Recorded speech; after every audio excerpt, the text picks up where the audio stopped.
Assalamualaikum warahmatullahi wabarakatuh.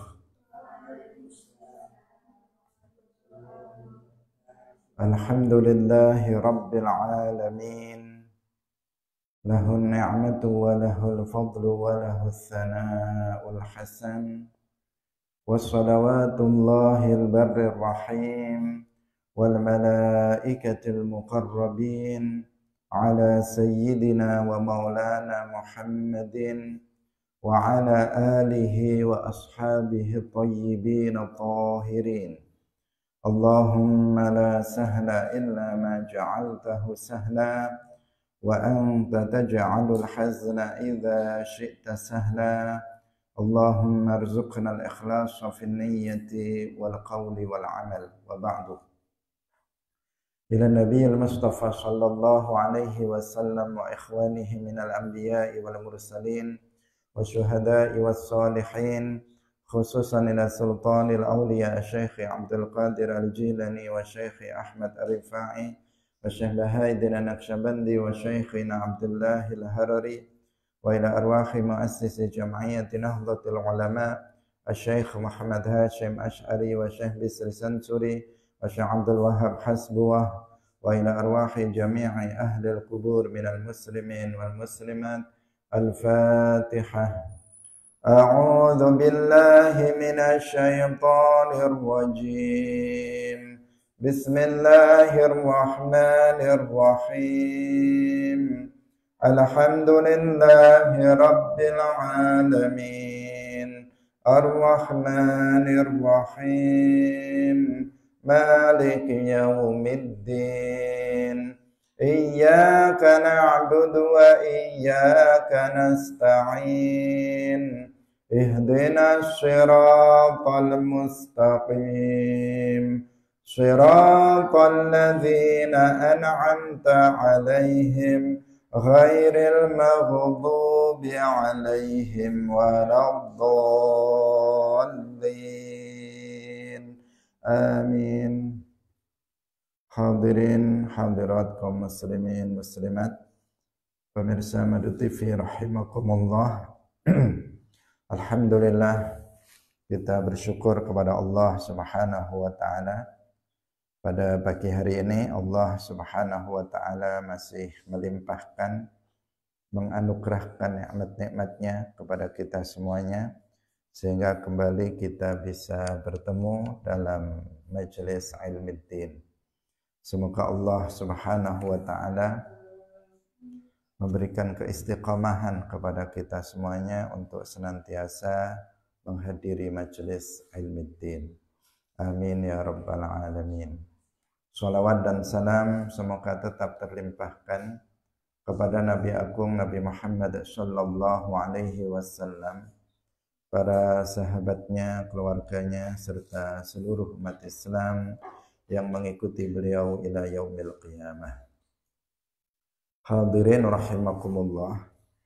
Mari kita ikhlaskan niat kita masing-masing, kita ngaji lillahi ta'ala.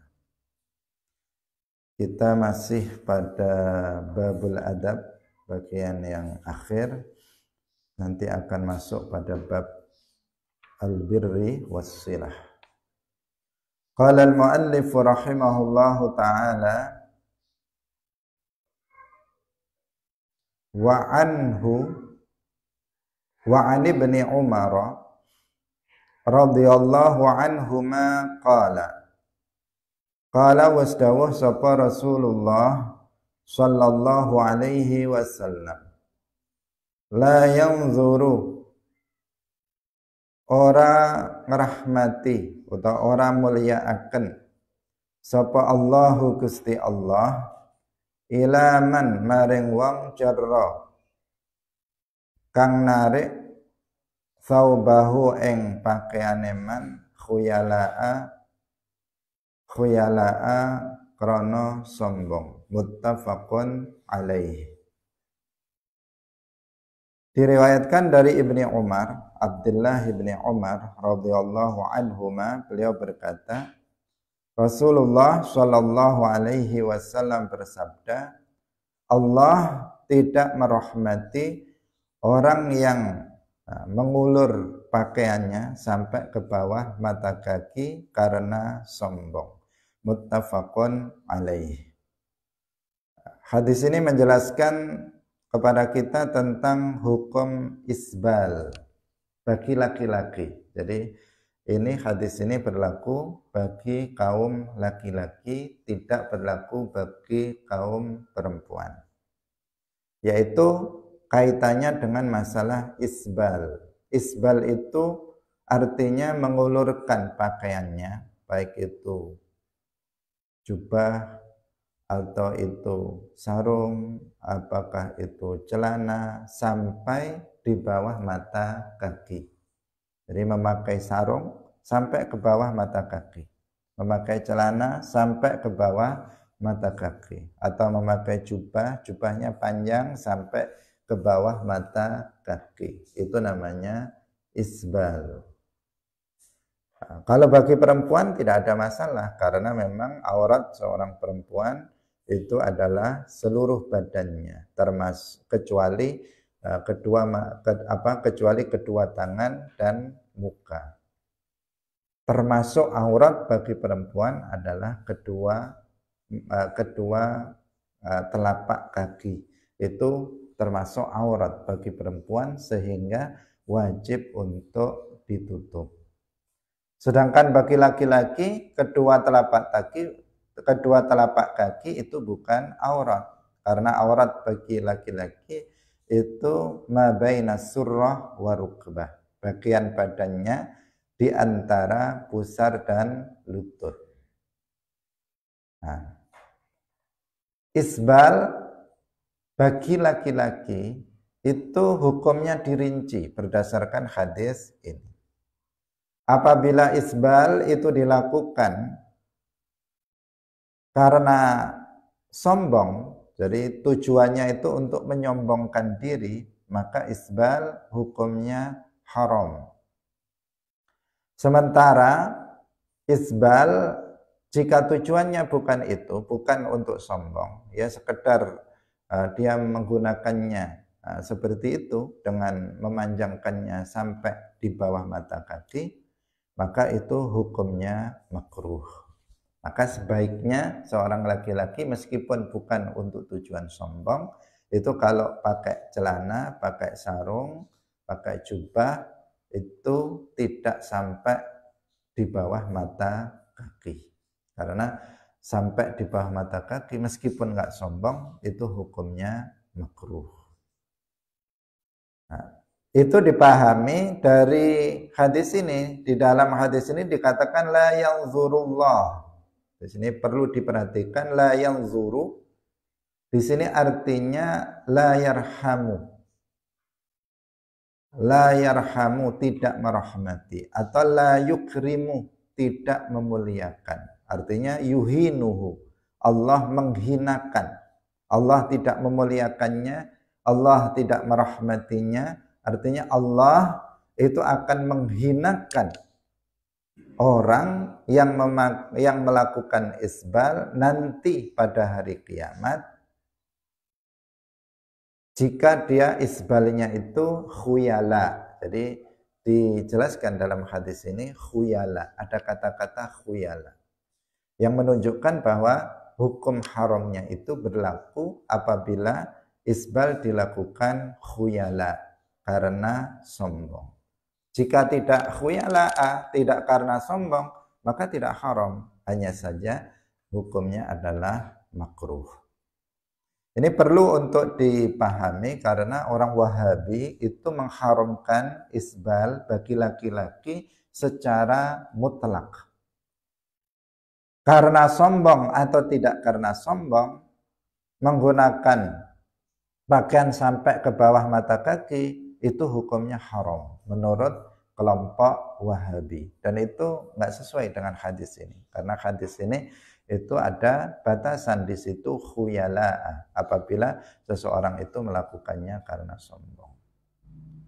Nah, karena dahulu di masa lalu, di masa Rasulullah Shallallahu Alaihi Wasallam, banyak orang yang dia mengulurkan bajunya sampai di bawah mata kaki itu tujuannya sombong, untuk menunjukkan dia orang kaya, untuk menunjukkan dia orang yang punya kedudukan di masyarakat, maka dia berpakaiannya seperti itu sebagai simbol kesombongan pada masa lalu.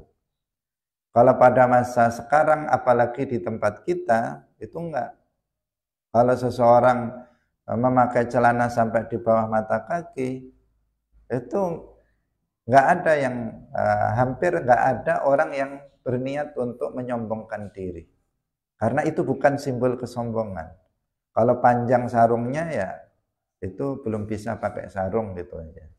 Atau kalau dia panjang celananya itu memang kepanjangan celananya. Nah, belinya nggak pas, atau mungkin dia nggak beli celananya tetapi dikasih orang. Nah, celananya dikasih orang sehingga kepanjangan, atau hadiah, dapat hadiah sehingga nggak diukur terlebih dahulu sehingga kepanjangan celananya. Nah, yang kayak begitu bagaimana langkahnya? Ya dipotong. Kalau dapat hadiah celana kepanjangan, dipotong.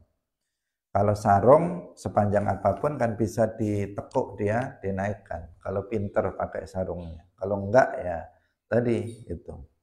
Karena nanti akan terkena hukum makruh. Nah, orang Wahabi itu mengharamkannya secara mutlak dan mencela orang yang melakukan isbal, laki-laki yang melakukan isbal secara mutlak. Itu mereka. Padahal Nabi itu sudah memberikan di sini memberikan alasan pengharaman isbal itu adalah khuyala'ah, apabila dilakukan karena sombong. Hadirin yang dirahmati oleh Allah Subhanahu wa taala. Karena itu perlu kita waspadai juga sebagian kita yang berlebihan tentang masalah isbal ini. Berlebihan dengan pengertian berlebihan dalam mencelanya. Sebagian kita ahli sunnah wal jamaah yang menisbatkan diri pada ahli sunnah wal jamaah, kemudian mencela orang Wahabi itu dari sisi tidak isbalnya. Ketika orang-orang Wahabi itu mereka menggunakan celana cingkrang, celananya di atas mata kaki, bahkan sampai di betis, kemudian diolok-olok. Cingkrangnya itu diolok-olok, seolah-olah itu sesuatu hal yang buruk, seolah-olah itu seperti sesuatu yang dosa, sesuatu yang salah. Padahal dari sisi itu tidak isbal itu sesuatu yang benar, dan itu adalah ajaran Rasulullah Shallallahu Alaihi Wasallam. Tidak isbal itu adalah sunnah Nabi, ajaran Rasulullah Shallallahu Alaihi Wasallam yang tidak boleh bagi kita itu untuk mencelanya. Kita mencela Wahabi, tapi bukan celana cingkrangnya yang kita cela. Kita menyesatkan Wahabi bukan karena mereka pakai celana cingkrang, pakai sarung cingkrang, bukan itu yang kita cela. Yang kita cela dari Wahabi adalah akidahnya. Akidah mereka yang menyimpang karena mereka meyakini keyakinan tasbih, mereka meyakini tajsim, mereka menyerupakan Allah dengan makhluknya. Ini akidah yang rusak. Ini akidah yang berlawanan dengan akidah Rasulullah Shallallahu Alaihi Wasallam, berlawanan dengan akidah Islam. Ketika mereka mengatakan Allah itu berupa jisim, berkepala, punya tangan, punya kaki, memiliki bentuk ukuran yang sangat besar, ini adalah tasbih, tajsim, bertentangan dengan tauhid. Ketika mereka mengatakan Allah itu bersemayam di atas arasy, bertempat tinggal di atas langit, inilah yang kita cela. Ini akidah fasidah, ini akidah batilah, akidah yang rusak, akidah yang batil. Ini yang kita tentang dari orang Wahabi. Ketika mereka mengharamkan tabarruk, tawassul, istighasah dengan nabi, wali, ini yang kita tentang. Yang kita tentang dari Wahabi itu bukan karena mereka pakai celana cingkrang, bukan karena mereka memelihara jenggot, bukan itu. Memelihara jenggot bagi laki-laki itu sesuatu yang sunnah. Memakai pakaian cingkrang itu, cingkrang dengan pengertian di atas mata kaki, itu sesuatu yang merupakan sunnah Nabi. Jangan dicela yang itu. Yang dicela adalah akidah Wahabi yang rusak, yang menyimpang dari akidah Islamiyah. Nah, kita harus bisa bisa memilah dan memilih. Jangan sampai sebagian kita berlebihan mencela Wahabi, tapi yang dicela akidahnya enggak dicela, justru yang dicela adalah pakaiannya. Nah, hadirin rahimakumullah. Jadi isbal hukumnya dirinci menurut Ahlus Sunnah wal Jamaah. Jika isbal itu khuyala'a karena dilakukan karena sombong, maka hukumnya haram. Jika isbal tidak karena sombong, dilakukan tidak karena sombong, maka hukumnya makruh. Maka yang lebih baik bagi kita kaum laki-laki, kalau memakai pakaian jangan sampai di bawah mata kaki. Apalagi kalau sedang sholat. Karena sebagian amalan makruh jika dilakukan di saat kita sholat, maka itu akan bisa mengurangi pahala sholat kita. Wa anhu, kita lanjutkan, wa anhu lan saking Ibni Umar radhiyallahu anhu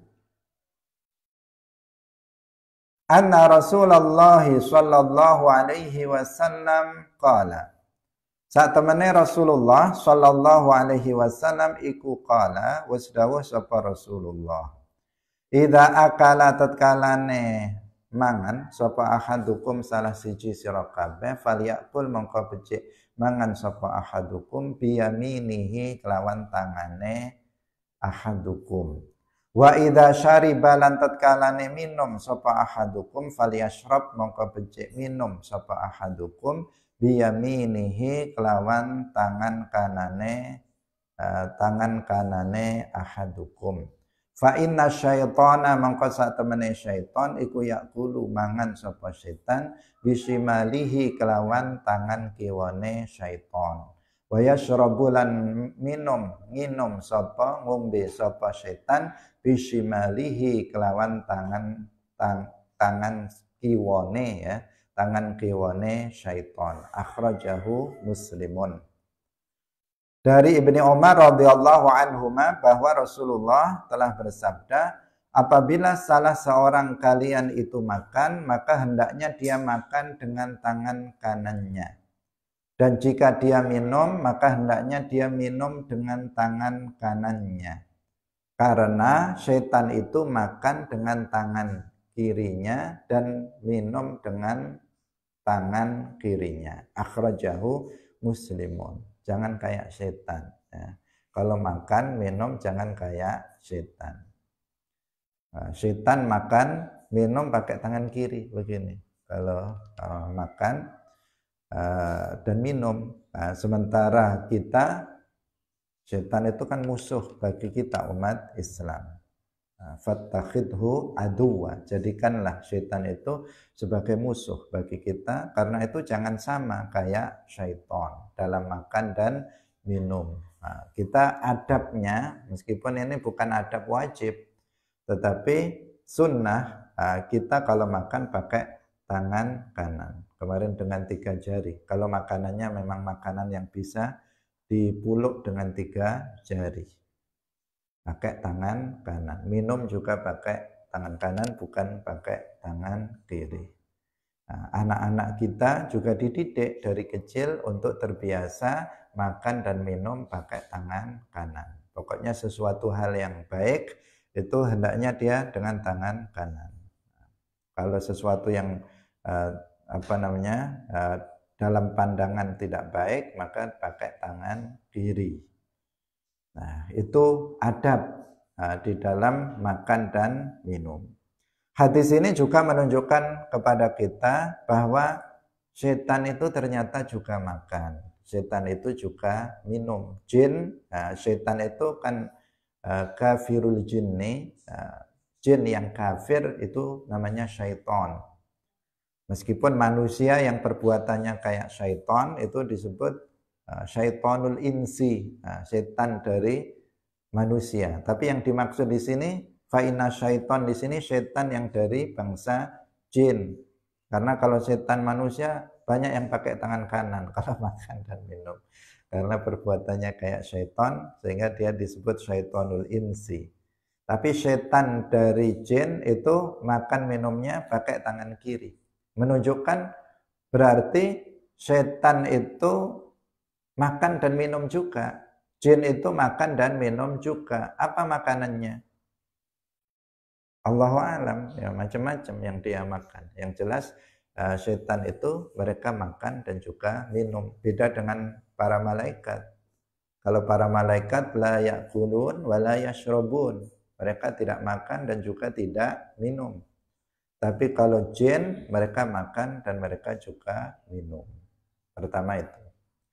Yang kedua, hadis ini juga menunjukkan kepada kita bahwa setan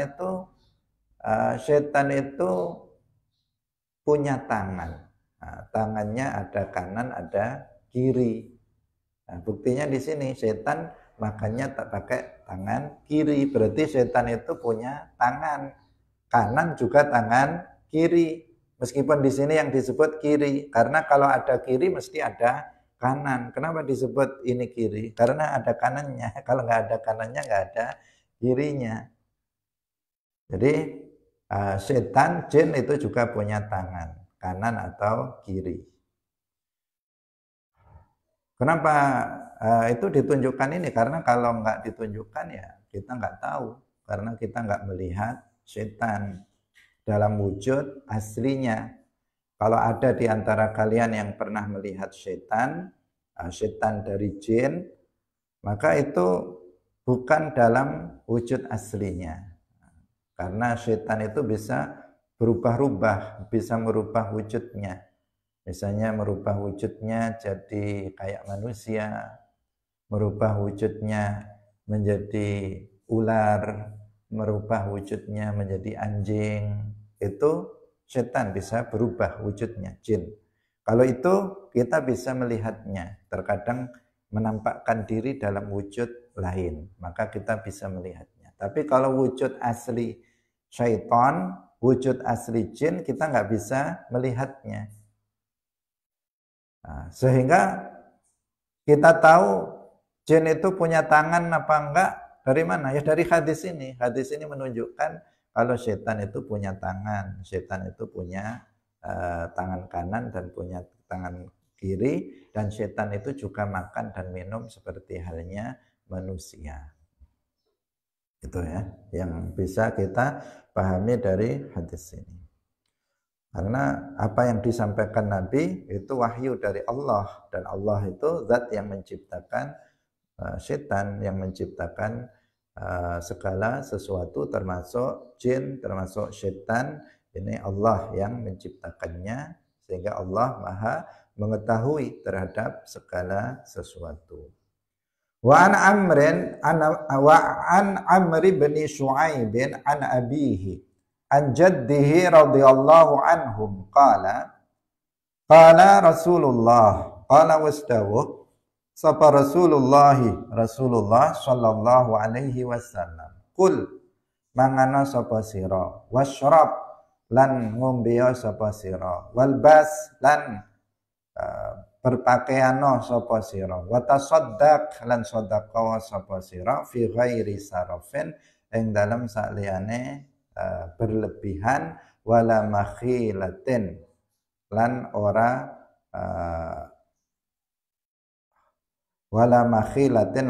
krana sombong. Akhrajahu Abu Dawud wa Ahmad wa 'allaqahu Al-Bukhari. Hadirin rahimakumullah, Rasulullah sallallahu alaihi wasallam bersabda,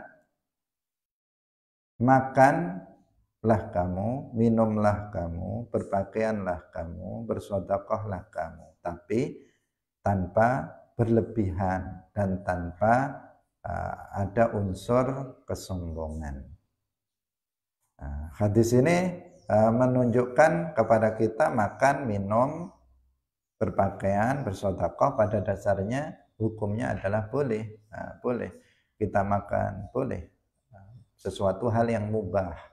Makan, minum, berpakaian adalah sesuatu hal yang mubah. Itu hukum dasarnya. Tetapi makan, minum, kemudian berpakaian itu bisa berubah hukumnya menjadi haram apabila pertama ada unsur israf, berlebihan. Kalau makan berlebihan, kalau minum berlebihan, itu maka menjadi haram. Berpakaiannya berlebihan, itu bisa menjadi haram. Makan semestinya ya sekedarnya, tidak berlebihan. Apalagi meskipun berlebihan itu misalnya sampai sampai muntah-muntah misalnya, saking banyaknya yang dia makan, atau minum berlebihan sehingga sampai tidak sekedarnya. Nah, itu dilarang ya. Israf berlebihan itu dilarang dalam makan, minum dan juga berpakaian. Nah, semestinya adabnya ya sekedarnya saja. Seperti yang kemarin kita sampaikan, Nabi itu kalau makan beliau tidak makan sebelum beliau lapar. Artinya setelah lapar baru makan. Dan beliau telah berhenti dari makannya sebelum kenyang, tidak sampai kekenyangan, tidak sampai perutnya kemudian nggak kuat berdiri karena kebanyakan makan. Saking enaknya lauknya kemudian udah sampai lemes habis makan. Tadi lemes karena belum makan, sekarang lemes karena kebanyakan kekenyangan. Sebagian orang di bulan puasa kan gitu, ketika mau maghrib udah lemes karena dia lapar. Begitu habis maghrib lemes lagi, tetapi karena kekenyangan. Nah, itu bukan adab seperti itu ya. Apalagi bermewah-mewah, bernikmat-nikmat di dalam makan, minum dan berpakaian. Meskipun itu tidak sampai pada hukum haram, kecuali jika karena sombong, maka ini yang haram. Nah, jika seseorang makan bernikmat-nikmat karena sombong, karena minum berlebihan, berpakaian karena sombong, maka itu hukumnya adalah haram. Tapi bernikmat-nikmat dalam makanan, dalam minuman, pada dasarnya hukumnya itu tidak itu mubah, boleh, tidak haram. Tetapi bisa menjadi haram apabila tujuannya untuk sombong. Nah, tadi dikatakan di sini juga jika tujuannya sombong maka semuanya berubah menjadi haram ketika dilakukan karena sombong. Iyyaka wattana'uma fa inna ibadallah laisu bil mutana'aimin. Jauhilah bersenang-senang, bernikmat-nikmat dalam makanan, dalam minuman. Nah, karena para hamba Allah, artinya orang-orang yang soleh, orang-orang yang bertakwa, mereka tidak bernikmat-nikmat dalam makanan dan dalam minuman. Kebanyakan kita itu berusaha untuk bernikmat-nikmat dalam makan dan dalam minum, sehingga mencari menu yang seenak-enaknya, mencari menu yang paling dia sukai dan seterusnya. Meskipun pada dasarnya ya silahkan makan minum tidak haram, tetapi jangan berlebihan dan jangan kemudian bernikmat-nikmat yang kemudian mengandung unsur kesombongan. Alhamdulillah kita telah selesai untuk babul adab. Sekarang sebenarnya juga masih bagian dari akhlak, yaitu babul birri wassilati. Utawi iki iku bab nerangaken gawe kebagusan maring wong tua loro, birrul walidain wassilati lan silaturahim. Nyambung sanak kerabat. An Abi Hurairah radhiyallahu anhu qala Rasulullah sallallahu alaihi wasallam, man utai sapane wong iku ahabba demen sapa wong ayu besata ing yen to den jembaraken alaihi ing atase man fi rizqihi ing dalam rizqine man, wa ayun sa'a lan yen to den dawaaken lahu ketuwe man fi asarihi ing dalem umure man, falyasil mongko becik nepung sapa man rahimahu ing kerabate man. Akhrajahu al-Bukhari.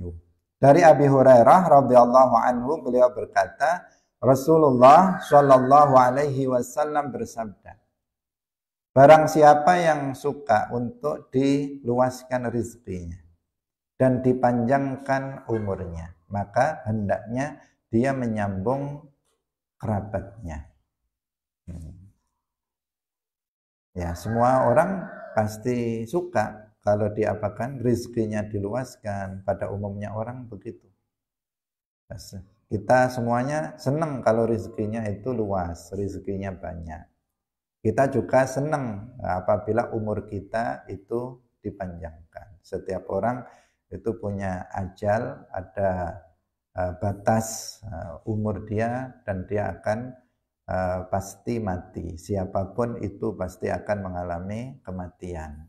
Tetapi ada yang umurnya pendek sehingga dia cepat matinya, dan ada yang diberikan umur yang panjang. Hampir semua orang pengen umurnya hidup di dunia ini itu panjang. Meskipun dunia ini sebenarnya nggak enak-enak banget ya hidup di dunia ini, karena nggak bisa di dunia ini orang merasakan, meskipun dia diberikan berbagai macam nikmat duniawi, tidak sepenuhnya berisi kenikmatan, pasti ada tidak senangnya. Demikian juga sebaliknya.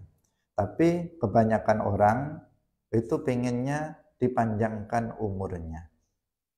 Nah, kayaknya belum pernah kita ketemu ada orang yang pengen cepat mati, kecuali orang yang putus asa. Nah, sehingga dia pengen cepat mati karena beban hidupnya yang berat, dia senantiasa sakit, selalu hidup dalam kondisi miskin, atau dia mungkin putus cinta, kemudian dia pengen buru-buru mati. Ada juga yang kayak begitu, tapi itu satu dua. Kebanyakan ya pengen hidup lama, kalau bisa nggak mati, kalau bisa terus pengen hidup terus, meskipun sudah tua tetap pengen kita kadang datang kepada orang yang sudah tua, dia masih ngomong, nak tolong doakan panjang umur ya saya, padahal sudah panjang umurnya, dia sudah tua, ngomong ada udah nggak jelas, minta dipanjangkan umurnya. Minta panjang umur. Ya begitulah manusia, pada umumnya menginginkan panjang umur, luas rezekinya. Nah, kalau seseorang itu pengen kayak begitu, panjang umur dan luas rezekinya, maka ada tipsnya yang diajarkan oleh Rasulullah Shallallahu Alaihi Wasallam, falyasil rahimah, hendaknya dia menyambung silaturahim. Nah, silaturahim itu artinya menyambung kekerabatan, tali kekerabatan. Itu yang disebut silaturahim, seperti yang sudah kita jelaskan sebelumnya. Jadi ini khusus untuk menyambung kekerabatan. Kerabat itu adalah saudara dekat. Nah, saudara dekat, saudara kandung kita, kedua orang tua, paman, bibi dari bapak, paman, bibi dari ibu, itu namanya kerabat. Nah, itu namanya kerabat. Itu yang wajib untuk disambung dan haram untuk diputus. Nah, sementara kalau kita datang ke rumah guru-guru kita, datang ke tetangga kita, datang ke ke teman-teman kita, itu namanya bukan silaturahim. bukan silaturahmi dalam istilah syarak. Dalam istilah syarak namanya bukan silaturahim. Jadi kalau kita datang kepada guru kemudian mengatakan saya ke sini untuk silaturahim, maka nggak pas. Tetapi misalnya ziyaratu al-masyayikh, untuk ziarah kepada guru, ziyaratul masyayikh, atau ziyaratul jiran, atau ziyaratu al-asdiqa misalnya. Itu apa? Istilahnya. Itu juga bukan sesuatu hal yang buruk, sesuatu hal yang dianjurkan. Saling berziarah itu hukumnya sunnah. Karena Allah, kalau seseorang melakukannya karena Allah. Tetapi kalau silaturahim itu hukumnya wajib. Kalau nanti diperuntukkan untuk berkunjung kepada guru dikatakan silaturahim, seakan-akan nanti dikatakan itu hukumnya wajib. Karena silaturahim itu hukumnya wajib. Tapi kalau dalam kamus bahasa Indonesia, itu sudah bahasa Indonesia bukan dalam istilah syarak. Pokoknya berkunjung itu disebut silaturahim. Kalau dalam syarak itu silaturahim khusus untuk kerabat. Itu yang bisa salah satu hikmahnya adalah meluaskan rezeki dan memanjangkan umur. Tetapi ini tidak berarti bahwa takdir Allah itu bisa berubah. Tidak berarti bahwa kehendak Allah, masyiatullah itu bisa berubah. Karena dalam keyakinan ahli sunnah wal jamaah, masyiatullah azaliyatun abadiyatun la tataghayyar. Tidak berpermulaan, tidak berpenghabisan, tidak berubah-ubah. Karena sifat Allah semuanya azaliyatun abadiyatun, tidak seperti sifat makhluk yang hadisah, yang baharu, yang berpermulaan dan berubah-ubah. Kehendak kita berubah-ubah, pagi berkehendak A, nanti agak siang sedikit berkehendak B, agak sore nanti ganti berkehendak C. Itu makhluk, tapi kehendak Allah azaliyatun abadiyah, tidak berubah.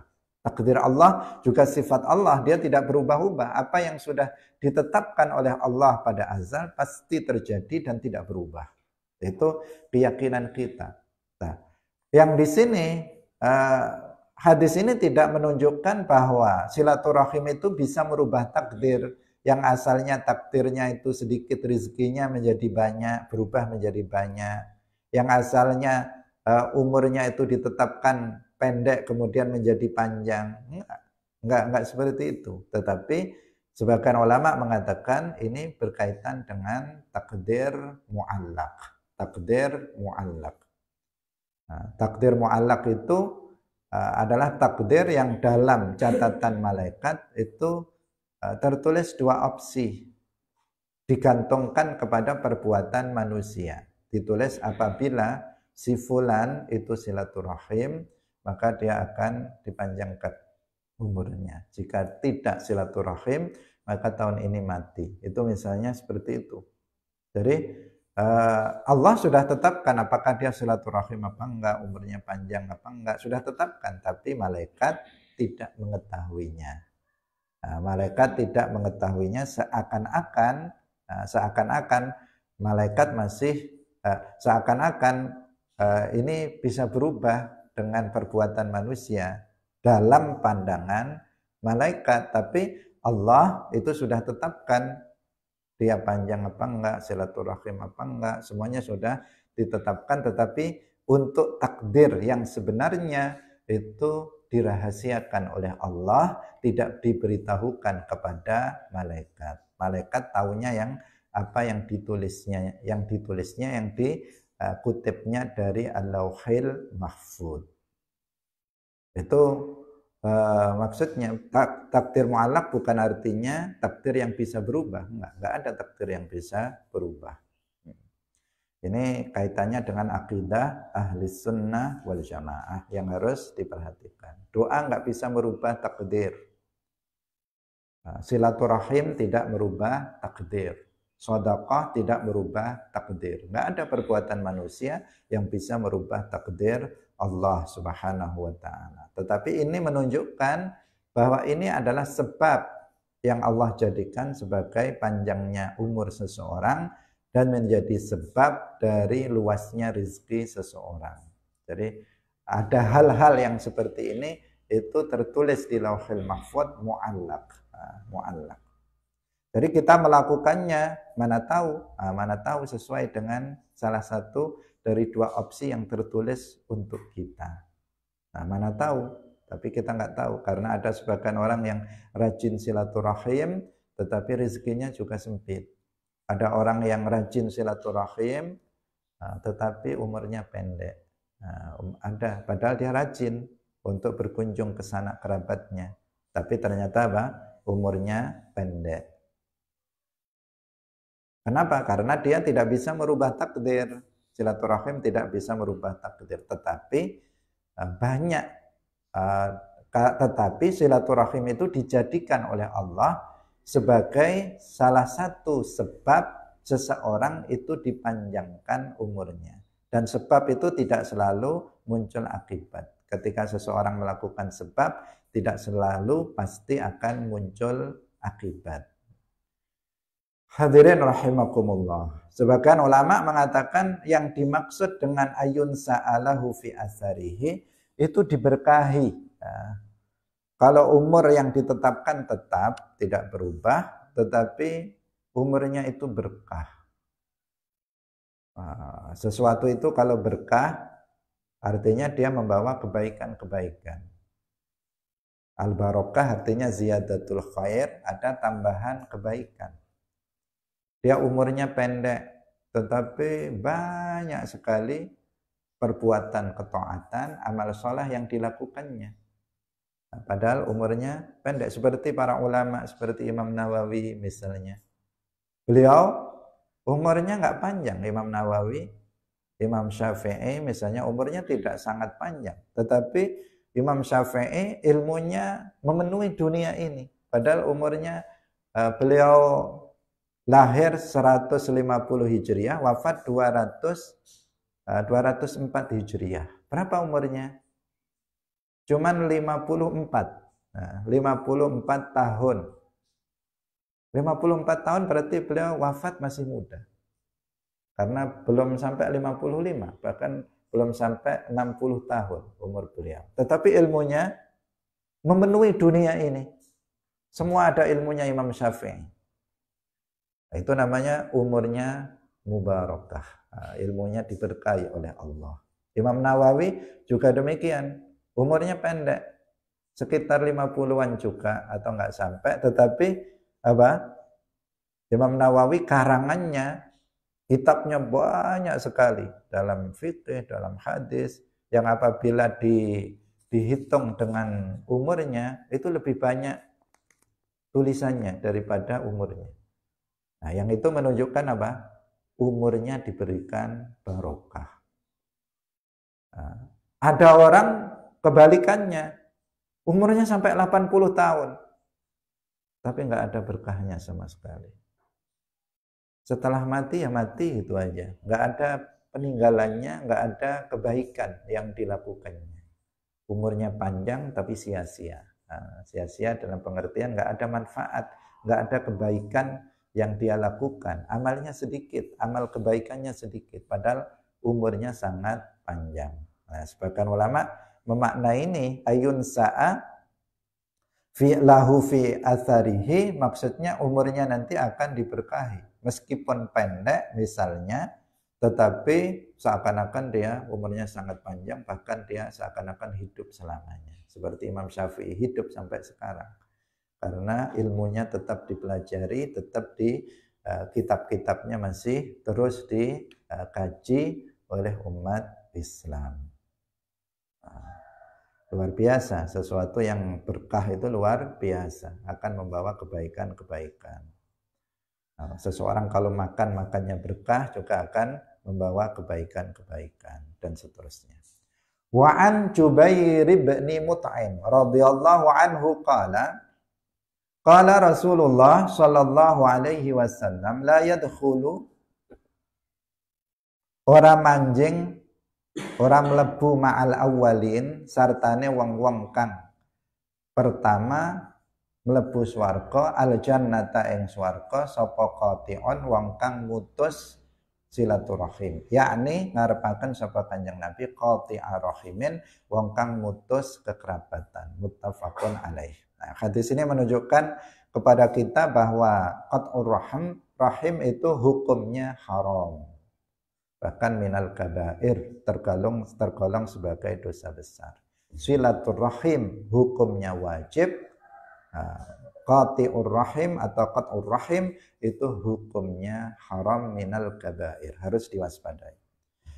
Bahkan termasuk dosa yang azabnya itu yu'ajjal, yang disegerakan di dunia sebelum nanti akan diazab dengan azab yang lebih berat di akhirat nanti.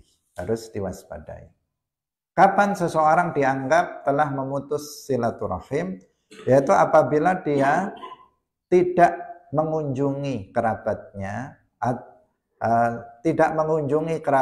sampai kerabatnya itu merasa dia nggak punya saudara yang namanya kita. Ini tidak, seakan-akan dia merasa nggak pernah punya saudara kita, karena kita nggak pernah mengunjungi dia sama sekali, tanpa ada uzur.